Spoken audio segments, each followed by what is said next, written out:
Assalamualaikum warahmatullahi wabarakatuh. Alhamdulillah wa syukrulillah wassalatu wassalamu ala rasulillah Muhammad ibni Abdullah wa ala alihi wa sahbihi wa mawala, amma ba'd.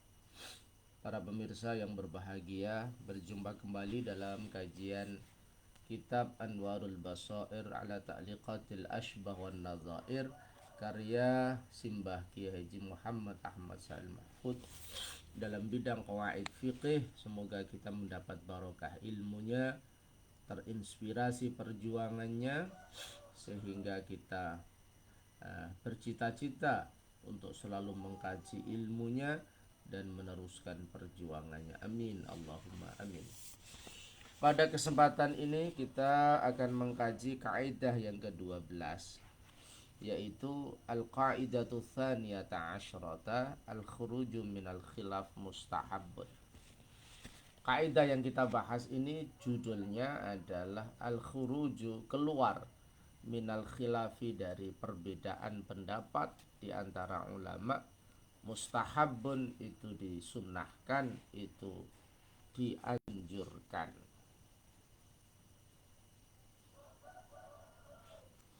Qaluhu minal khilaf bainal a'immah.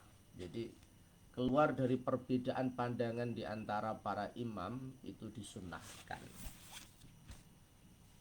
Kaidah ini tentu sangat relevan karena semua orang ingin diakomodir pendapatnya.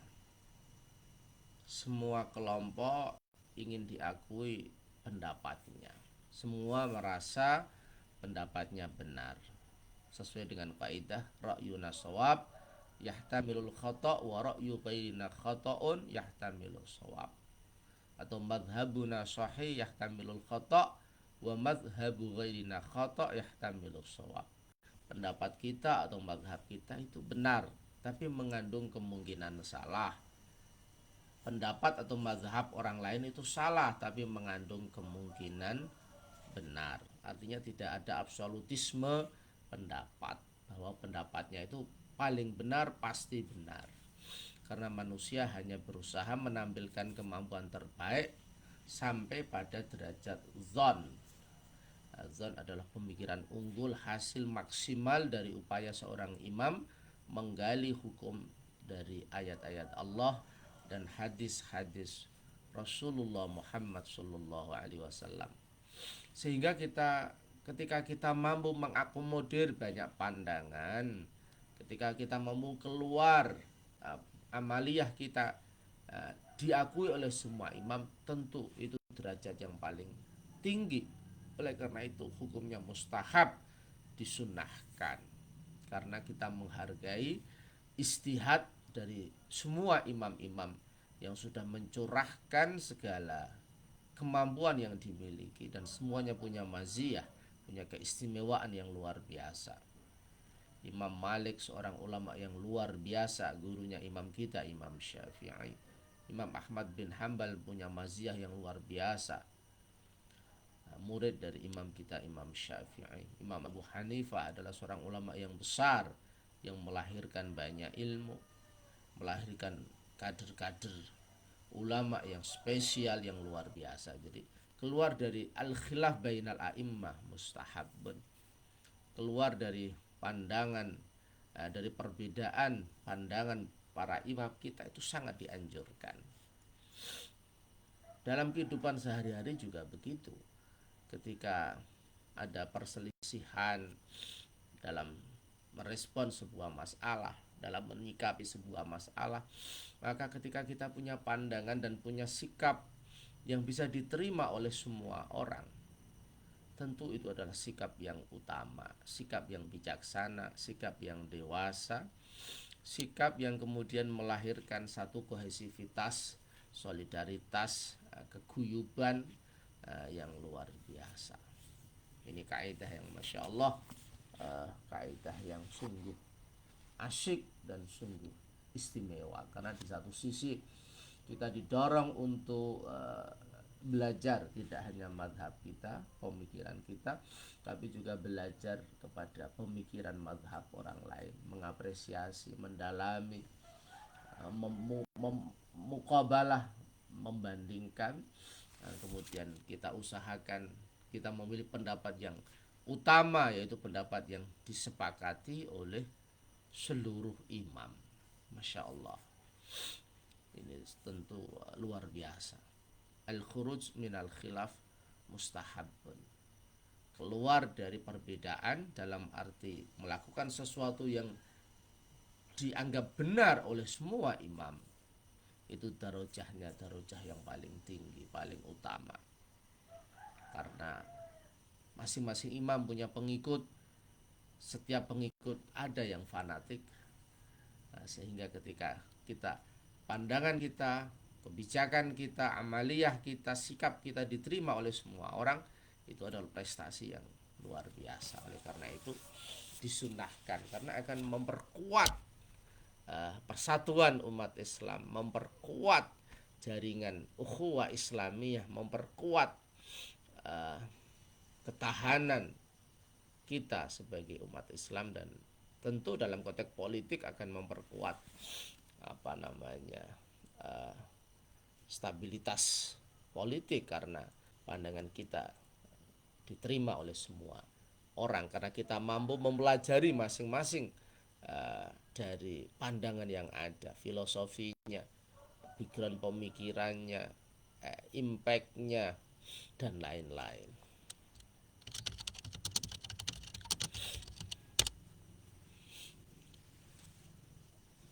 Furu'uha kathiratun jiddan, la takadu tuhsa, cabang-cabang atau contoh-contoh konkret dari kaidah al-khuruj minal khilaf mustahab, keluar dari perbedaan pandangan di antara imam, itu disunahkan. Itu cabangnya banyak sekali, sulit untuk dihitung karena saking banyaknya. Nah, kita memberikan contoh beberapa di dalam kitab ini. Faminha, salah satu dari furu, dari cabang-cabang, dari contoh-contoh kaidah al-khuruj minal khilaf mustahabun adalah istihbabud dalki fit toharoh, disunnahkan menggosok, bahasa Jawanya kosokan, fit toharoti, dalam proses sesuci, bersuci, misalnya wudhu, misalnya mandi. Ketika kita mandi, kita menggosok, artinya sungguh-sungguh. Ketika menyiramkan air kepada seluruh anggota badan, rambut, ini kita gosokan. Dan itu tradisi orang Jawa ya, kalau mandi kan bidalki, dengan menggosok, dengan dengan kosokan, supaya tidak sekedar basah tapi juga bersih dengan tuntas. Ketika wudhu juga begitu. Bagaimana statement Bahyai Sahal? Khurujan min khilafi man aujabahu kal imami Malik. Mengapa kita disunahkan bergosok, kosokan? Karena ada ulama yang mewajibkan, yaitu Imam Malik. Ketika sedang mandi, sedang wudhu, fitoharoh, itu Imam Malik mewajibkan. Sehingga ketika kita mengikuti Imam Syafi'i plus Imam Malik, tentu perbuatan kita akan dikatakan sah oleh pengikut Imam Syafi'i dan juga pengikut Imam Malik. Dan manfaatnya tentu kan lebih besar ketika kita wudhu atau ketika kita mandi, kita dalku, kosokan, yang menurut Imam Syafi'i itu hukumnya hanya sunnah. Tapi dengan kita melakukan ad-dalku ini, kita bisa keluar dari pandangan Imam Malik yang mewajibkannya. Insyaallah ini sebuah wisdom ya, sebuah kearifan yang luar biasa, dan manfaatnya juga real ya pada anggota badan kita, karena lebih suci, lebih bersih, lebih tuntas.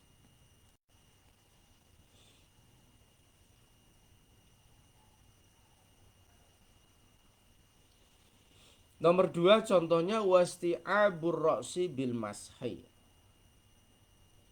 dan meratakan, mengusap kepala ini. Jadi mengusap kepala ketika wudhu itu begini.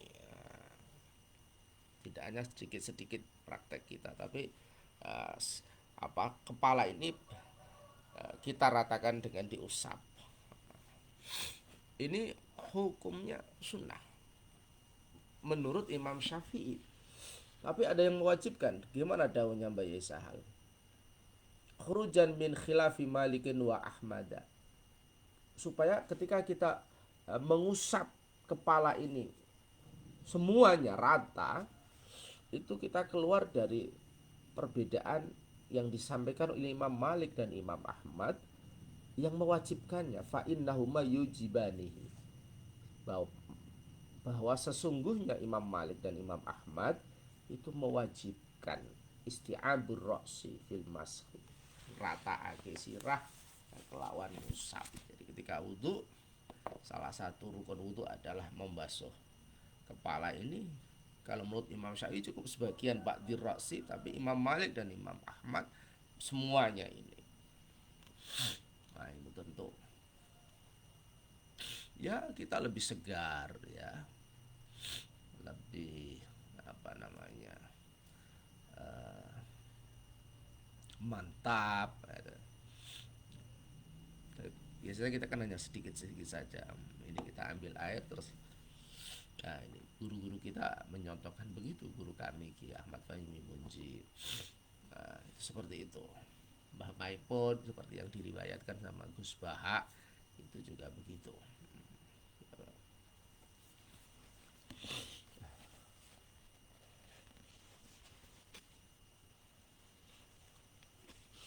Contoh yang ketiga, wa ghaslul maniyyi bil ma, membersihkan, nyuceni, ngumbah mani sperma bil ma'i, dengan air. Fa inna Aba Hanifah yaqulu binajasatihi, karena Imam Abu Hanifah punya pandangan bahwa sperma itu najis. Makanya harus dicuci dengan air, tidak cukup dengan debu misalnya.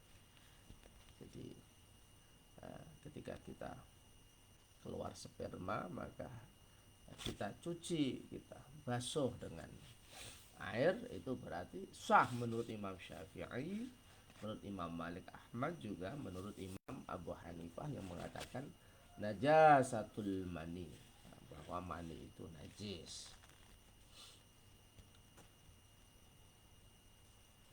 Contoh lain yang keempat ini berarti wa tartibu fi qada'is shalah, tertib di dalam mengqadha salat. Misalnya ada orang lupa tidak sholat zuhur dan asar karena ketiduran, kemudian dia bangun maghrib. Nah, ketika dia sholat qadha zuhur dan asar, itu dia zuhur dulu baru asar, tertib urut, tidak asar dulu baru zuhur. Kenapa kok begitu?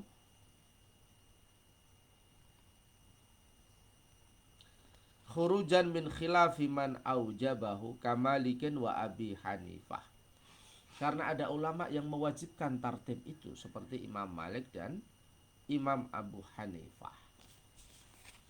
Kalau Imam Syafi'i tentu bebas, boleh asar dulu, boleh zuhur. Tapi karena ada pandangan Imam Malik dan Imam Abu Hanifah yang mewajibkan tartib urut sesuai dengan waktunya, maka lebih baik ketika kita mengqadha sholat ya dimulai dari zuhur baru asar. Ada orang yang ketiduran ya jam 5 sampai subuh misalnya, maka tetap disunahkan tartib, ya asar dulu, maghrib baru isya.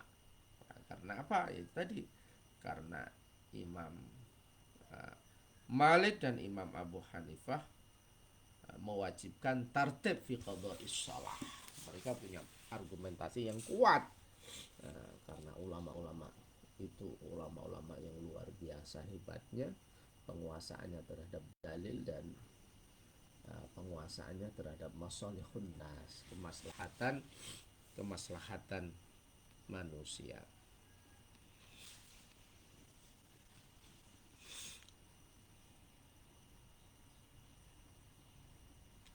Contoh yang kelima, watarku sholatil ada khalfal qada.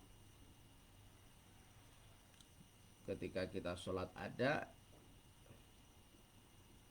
ya, tidak usah bermakmum di belakang orang yang sholatnya qada. Kitanya sholatnya ada, tidak usah bermakmum kepada orang yang sholatnya qada. Ay khalfa musallil qada, di belakang orang yang sholat qada. Karena ada ulama yang melarang gitu. Wa aksi, dan sebaliknya jangan sampai orang sholat qada bermakmum kepada orang yang sholatnya ada.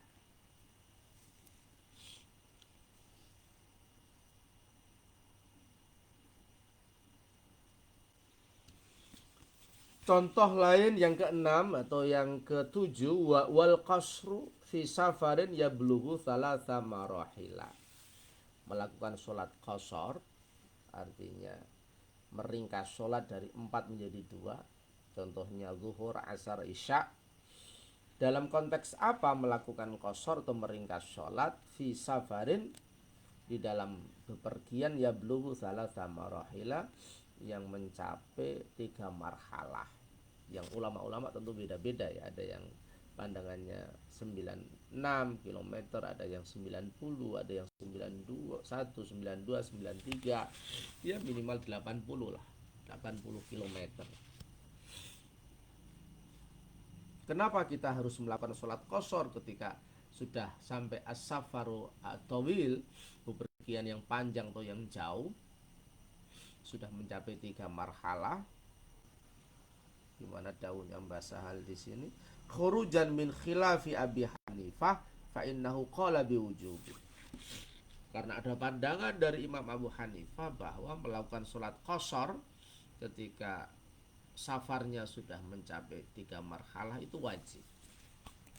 Makanya kita lebih baik ketika jalan-jalan fi ghairil maksiyah, di dalam selain maksiyah, sudah mencapai 3 marhalah, maka kita melakukan qasar atau kita meringkas sholat itu. Wa tarku fi maduna dzalika, dan meninggalkan qasar itu ketika as-safarul qasir, ketika bepergian kita dekat-dekat saja, tidak ada 3 marhalah. Khilafan min khilafi, khurujan min khilafi Abi Hanifah fa innahu aujabal itmama fi.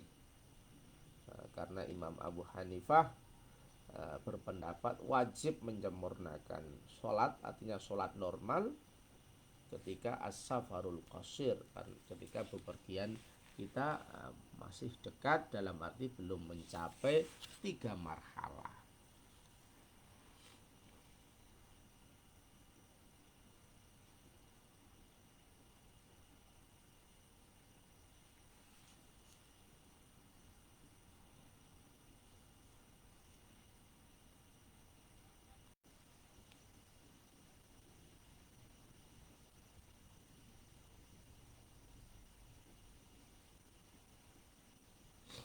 Walil mallahi, dan kepada nahkoda kapal tentu saja, alladzi safara bi alihi wa auladi, yang berpergian dengan keluarga, istri dan anak-anaknya.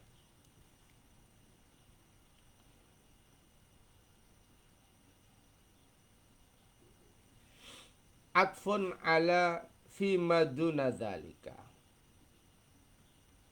ay wastihbabu tarkil qasri lil malahi mutlaqan, ani balagha safaru thalatha marahi amla khurujan min khilafil Imam Ahmad bin Hanbal fa innahu man'ahu lahu wa li'annahu watanuhu kama fin nihayah. Bagi nahkoda yang bepergian bersama keluarganya atau sendirian, menurut Imam Ahmad bin Hanbal itu melarang untuk melakukan qasrus shalah atau meringkas sholat. Karena apa? Karena kapal itu menjadi watanuhu, menjadi tanah kelahirannya. Karena sehari-hari nakoda itu ya ada di kapal itu. Sehingga statusnya sebagai musafir ini menurut Imam Ahmad bin Hanbal dipertanyakan. Oleh karena itu, fa innahu mana'ahu wa li'annahu watanuhu. Oleh karena itu Imam Ahmad bin Hanbal melarang nahkoda itu qasrus shalah, karena memang kapal itulah tempat dia bekerja, sehingga laksana watanuhu, tanah kelahirannya, tanah yang sehari-hari dia injak, dia hidup di sana, dia berinteraksi, dia melakukan semua hal di sana. Karena itu kita tahu bahwa nahkoda itu ketika sedang bertugas itu ada yang sampai 1 tahun gitu ya, Masya Allah, panjang sekali waktunya. Sehingga kalau qasar ini tentu menurut Imam Ahmad bin Hanbal tidak tepat, sehingga beliau melarang.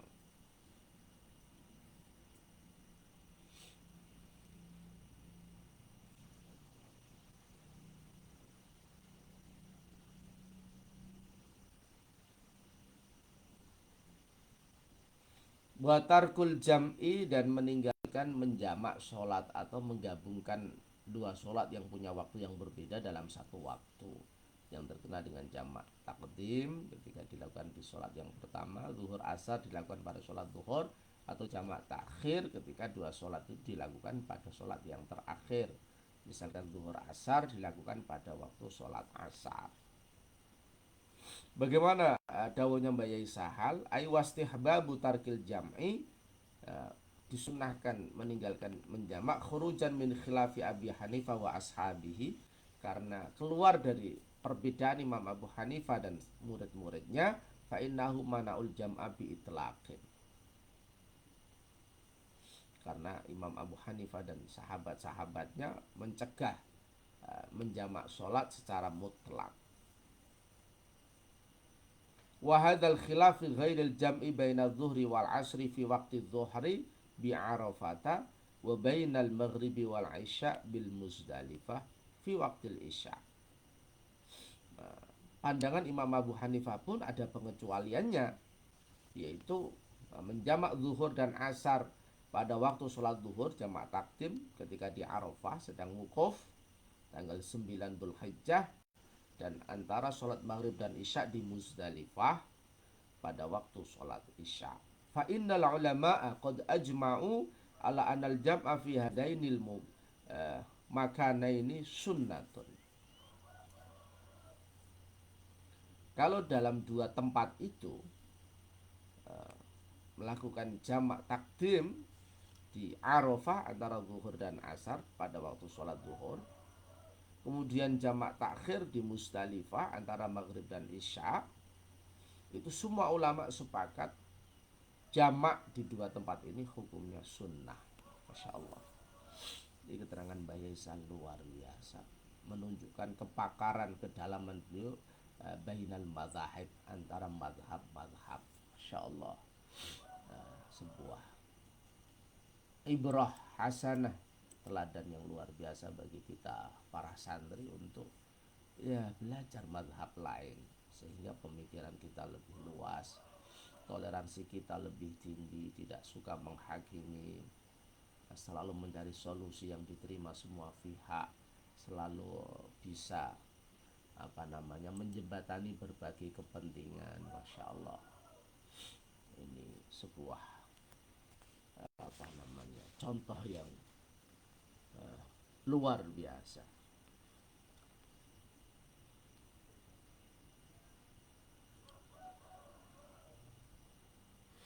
Wa kitabatul abdi al-qawi al-kasub, contoh lain dari al-khuruj minal khilaf mustahabun adalah jika ada seorang budak yang kuat dan ahli bekerja, maka harus sayyid atau majikannya harus segera melakukan transaksi kitabah supaya budak itu mencicil harga pembebasannya, karena dia kuat, strong, dan dia profesional, artinya dia rajin bekerja, punya skill untuk mencari income.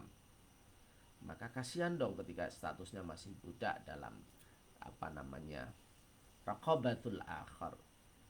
Sehingga ketika dia bebas, maka dia bisa mandiri, dia bisa mengembangkan potensinya, bisa memberikan manfaat kepada orang lain. Khurujan min khilafi ahli zahir fa innahum aujabuha, berbeda dengan kalangan zahiriyah di mana mereka mewajibkan melakukan akad kitabah li zahiri qauli ta'ala fakatibuhum in alimtum fihim khaira. Ahlu zahir mewajibkan akdul kitabah kepada hamba yang kuat dan ahli bekerja karena petunjuk zahir dari firman Allah fakatibuhum in alimtum fihim khaira. Maka adakan akad kitabah ketika engkau melihat itu kebaikan, ada kebaikan di dalamnya.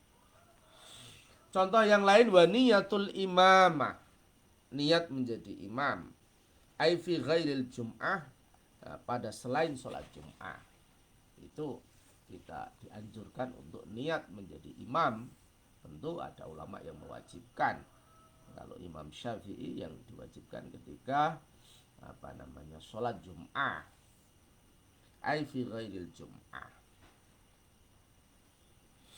Wastinabu istiqbalil qiblah wastidbariha ma'as satir. Nah ini. Contoh selanjutnya adalah ketika kita sedang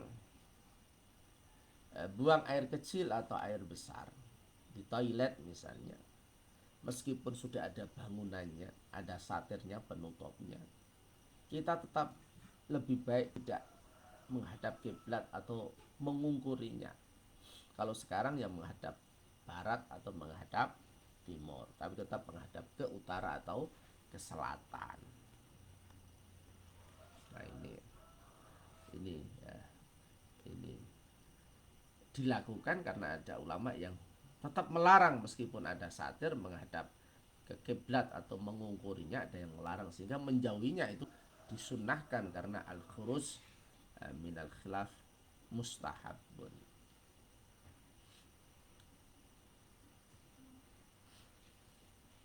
Waqatul mutayammimi as-shalah, orang yang bertayamum kemudian sholat, idza ra'al ma, ketika orang tayamum itu sholat dan melihat air, maka dianjurkan memutus sholatnya.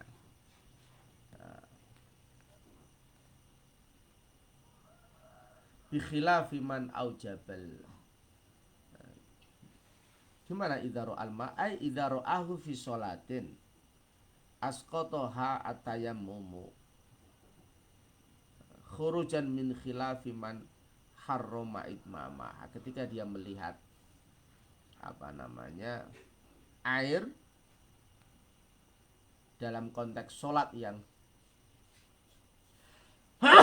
asqatu hat tayammum, yang bisa digugurkan oleh tayammum, misalkan di daerah yang sulit ada air kemudian ada air, maka dia disunahkan untuk memutus sholatnya, artinya segera mengambil air untuk berwudu, karena ada ulama yang mengharamkan untuk menyempurnakan sholat itu ketika ada air, yaitu karena khurujan min khilafi man harrama itmamaha.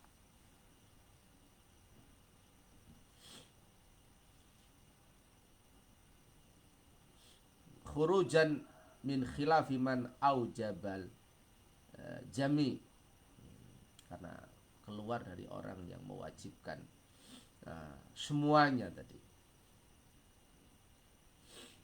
Contoh lain, wa karuhatul hayal fi babir riba, makruhnya melakukan rekayasa dalam bab riba. Jadi riba, baik riba al-fadli atau riba nasi'ah, dengan rekayasa supaya halal, itu disunahkan dijauhi, karena ada ulama yang tetap melarang al-khilaf fir riba. Wa nikahul binti minaz zina khurujan min khilafi man haramah, menikahi anak perempuan dari zina karena ada ulama yang mengharamkannya.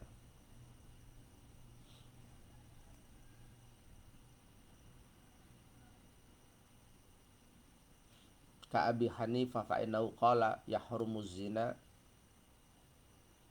ma yahrumun nikah. Jadi Imam Abu Hanifah mengharamkan atau yuharrimu azina ma yuharrimun nikah.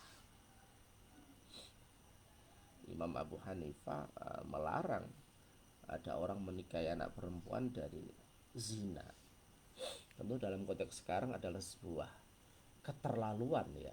Ada seorang bapak biologis menikahi anak biologisnya hasil dari perbuatan zina. Oleh karena itu ulama Abu Hanifah sangat logis, rasional mengharamkan praktek itu. Wa karahatu sholatil munfarid khalfas shaffi khurujan min khilafi man abtolaha. Orang yang sholat sendirian di belakang jamaah, ada shaf baris, dia sholat sendiri, itu makruh. Kenapa? Karena ada ulama yang membatalkannya.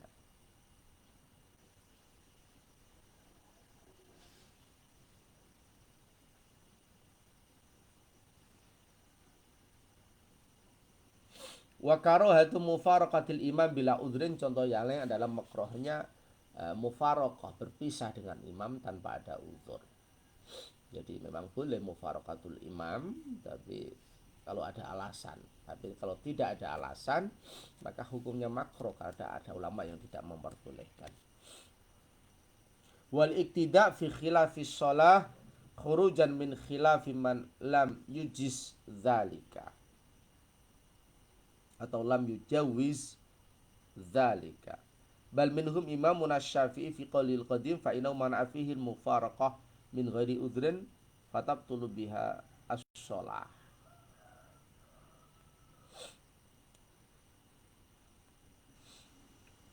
Jadi kita ikut iktidak di sela-sela sholat.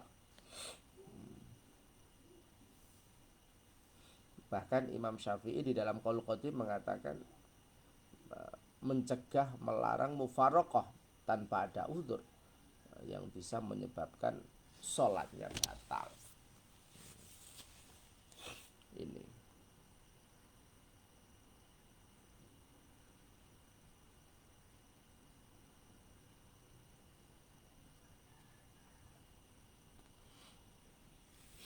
kemudian wal iktidak fi khilal sholah, kita makmum di tengah-tengah kita sholat karena ada ulama yang tidak memperbolehkan itu. Jadi makruh mufaraqah dengan imam juga makruh makmum fi khilalis sholah, di tengah-tengah sholat. Jadi ibaratnya kalau makmum ya mulai dari awal, insyaallah.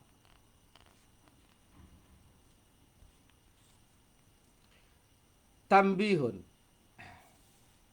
limura'atil khilaf syurutun, untuk menjaga perbedaan pendapat supaya kita bisa keluar dari perbedaan itu ada banyak syarat.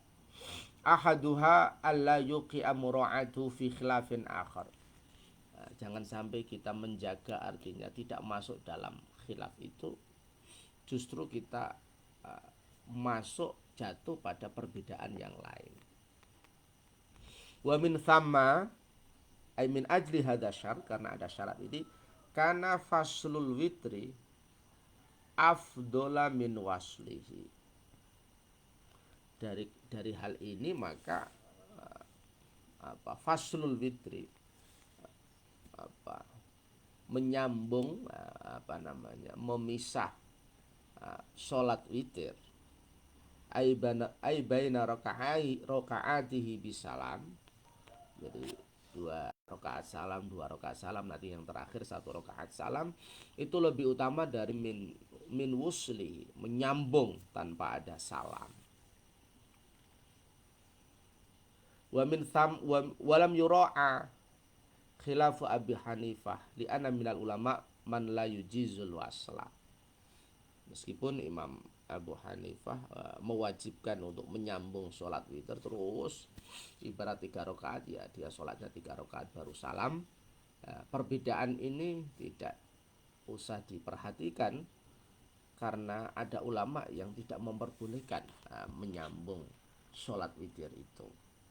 Jadi ketika kita menjaga satu perbedaan pandangan, keluar jangan sampai jatuh kepada perbedaan yang lain.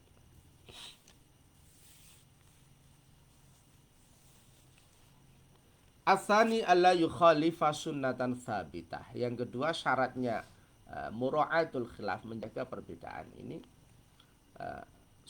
Syarat yang kedua adalah tidak bertentangan dengan sunnah yang tetap. Wa min thamma sunnah raf'ul yadaini fi shalah walam yubali bira'yi man qala bi ibtalihi as-shalah minal hanafiyah li'annahu thabitun 'anin nabiy sallallahu alaihi wasallam min riwayati nahwi khamsina sahabiyan. Disunnahkan mengangkat kedua tangan di dalam sholat ketika takbiratul ihram, ketika mau rukuk, ya tidak sujud, itu tetap disunnahkan. Dan kita tidak memperdulikan pandangan Hanafiyah, pengikut Imam Hanafi yang mengatakan batal mengangkat kedua tangan. Kenapa? Karena mengangkat kedua tangan itu sabit anin nabi, itu dari kanjeng Nabi yang diriwayatkan sekitar 50 sahabat. Masya Allah, luar biasa. As-salits ayyaqwa madrakuhu. Syarat yang ketiga, kita di dalam menjaga perbedaan pandangan imam ini adalah ayyaqwa atau ayyaqwa madrakuhu. Sumbernya itu kuat. Jadi bihaitsu la yu'addu hafwatan, tidak dianggap hafwah, luput atau apa ya, seperti mengarang. Jadi betul-betul kuat, tidak dianggap salah, tidak dianggap sembrono, tidak dianggap tanpa alasan. Wa min thamma kana shaumu fis safar afdola liman qawiya alaihi. Dari sini maka di dalam berpergian kita kok kuat sholat, fisik kita kuat, kita tetap sholat, itu lebih utama daripada membatalkan. Walam yubali, dan tidak diperdulikan, atau walam yubala biqauli Daud fa innahu la yusihhu. Kalau Imam Dawud Al-Zahiri mengatakan tidak sah. Laisa minal birri asyamu fis safar, berdasarkan hadis Nabi, tidak termasuk kebaikan berpuasa di perjalanan. Tapi tetap karena punya dasar yang kuat, maka as-saumu fis safar afdol. Puasa ketika bepergian itu lebih utama. Bagi siapa? Liman qawiyah alaihi, orang yang fisiknya kuat. Kalau sekarang ya sudah ada jalan tol, mobilnya mobil bagus, Pajero, kemudian mobil-mobil yang kelas, Camry dan lain-lain, sehingga tidak ngefek terhadap fisiknya, sehingga disunnahkan tetap puasa bagi orang yang kuat seperti itu.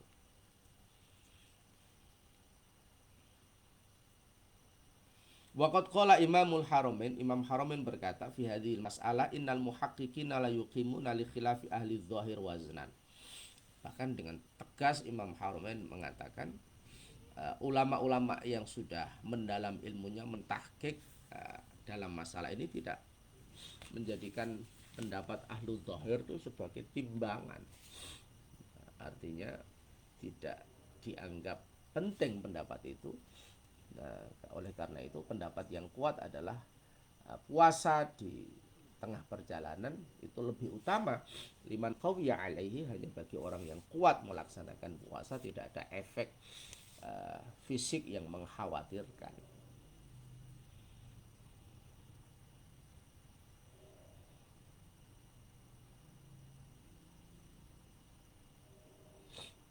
Masya Allah, ini sesuatu yang luar biasa, dan lagi-lagi ini pelajaran bagi kita bahwa kaidah al-khurus minal khilaf mustahabun ini menjadi pelajaran kita supaya kita ini menjadi orang yang diterima oleh semua pihak.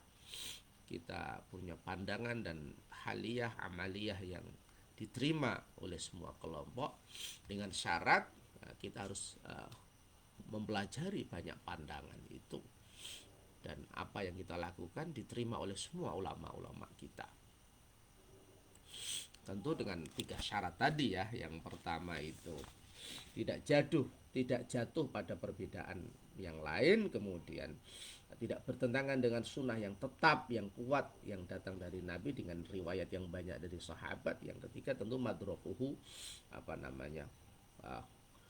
qawiyun, sumbernya uh, referensinya sangat kuat, analisisnya sangat kuat, istinbat hukumnya sangat kuat. 3 syarat ini tentu mutlak, artinya semakin kita banyak membaca, banyak membandingkan satu pendapat imam dengan pendapat yang lain, perilaku kita bisa berada di tengah, diterima oleh imam kita sendiri, Imam Syafi'i, juga diterima oleh Imam Malik, Imam Abu Hanifah, Imam Ahmad bin Hambal, sehingga kita bisa ngomong, kita bisa memimpin masyarakat ini dengan penuh toleransi dan keharmonisan. Demikian ngaji kita ngalah berkah dari Kiai Haji Muhammad Ahmad Sal Mahfud, sehingga kita semakin bijaksana, semakin toleran, semakin memahami bahwa ikhtilafu ummati rahmah, perbedaan di antara umatku adalah rahmat dari Allah untuk umat manusia. Demikian, semoga bermanfaat. Kurang lebihnya mohon maaf. Kita akhiri dengan bacaan suratul Fatihah. Al-Fatihah. Wal'afu minkum wallahul muwaffiq ila aqwamit thoriq. Assalamualaikum warahmatullahi wabarakatuh.